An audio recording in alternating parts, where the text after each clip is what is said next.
আজকে অনেকদিন পর বাড়িতে থেকে রান্না বান্না করব। ফার্স্টে তোমাদেরকে দেখায় বাজার থেকে তোমাদের গপুদা কি কি নিয়ে এসছে একটা বেগুন, তার সাথে নিয়ে এসছে কিছু টমেটো, কিছু গাজর, কাঁচা লঙ্কা, পেঁয়াজ, রসুন, তাই তো এই বাজার করেছো। আমি বলেছিলাম লিটিল গোল্ডের কোনো সবজি নেই, সবজি এনো, অ্যাপেল এনো। অ্যাপেলটা কোথায়? মেয়ের অ্যাপেলটা কোথায়? এবার হাত দিয়ে দেখাচ্ছে, অ্যাপেলটা আসছে রাস্তায়। তো আজকে আমি কি রান্না বান্না করছি চলো তোমাদেরকে দেখাই। এই যে মাছটা দেখতে পাচ্ছ, ইলিশ মাছটা, এটা কিন্তু আগের দিন আমরা মনে আছে পূজার আইবুড়ো ভাত খাওয়ালাম, তখন এই ইলিশ মাছ থেকে যে কটা লেগেছিল আমি সে কটাই রান্না করেছিলাম, বাকি রেখে দিয়েছিলাম।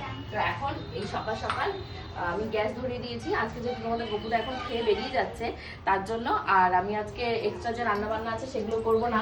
যেমন শিবানীদিরা লিটিল গোল্ডের জন্য এই দেখো খিচুড়ির সবজি কেটে রেখে দিয়ে গেছে, আর ওদেরকে বলেছিলাম যে ফুলকপি কেটে রেখে দিয়ে যেতে। আজকে একটু ফুলকপি ভাজা করতাম আলু দিয়ে, আলু কাটেনি যেহেতু আলু নেই, তোমাদের গপুদাকে আলু আনতে বলেছে, দেখো ভুলে গেছে আলু আনেনি। আর ওদেরকে বলতে ভুলে গেছিলাম আমার কাছে একটা আমও ছিল, তো ভেবেছি আমটা দিয়ে একটু চাটনি করে দিই, ভালো লাগবে খেতে। শীতকাল তো মানে গরমকাল তো চলেই যাচ্ছে, শীত চলে আসছে, চাটনির এত আর এখন ডিমান্ড হবে না। তো আমি একটাতে বসিয়ে দিয়েছি আমার ভাত রান্না করতে, আর আরেকটাতে আমি কড়াই এখন দিয়ে দেবো তোমাদের সর্ষের তেল। তো আমার না এখানে দুটো তেল রয়েছে, একটা হলো তোমার সাদা তেল আর একটা হলো সর্ষের তেল।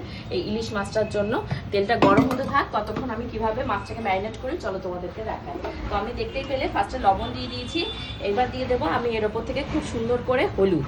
আর ইলিশ মাছটা এমন একটা মাছ, তোমরা যে যেমনই রান্না করতে পারো না কেন, রান্না করতে না পারো তাতেও কোনো সমস্যা নেই, ইলিশ মাছ জাস্ট এইভাবে মেখে তোমরা বসিয়ে দিলে ব্যাস, আর তোমাদের কোনো টেনশন থাকবে না। আমি কি সর্ষের তেল দিলাম না সাদা তেল?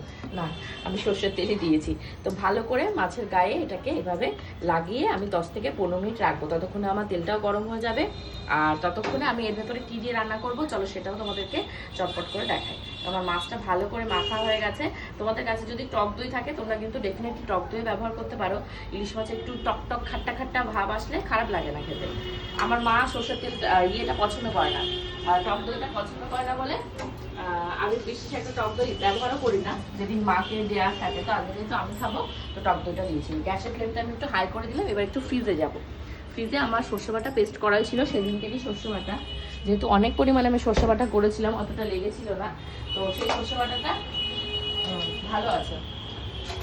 ভালোভাবে যদি প্রিজার্ভ করা যায় তাহলে কিন্তু সর্ষে বাটাটা ভালো থাকে, পচে যায় না। আর একবার স্মেল নিয়ে দেখি, ঠিক আছে, খাওয়ার মতো লাগছে, এখনো নষ্ট হয়নি।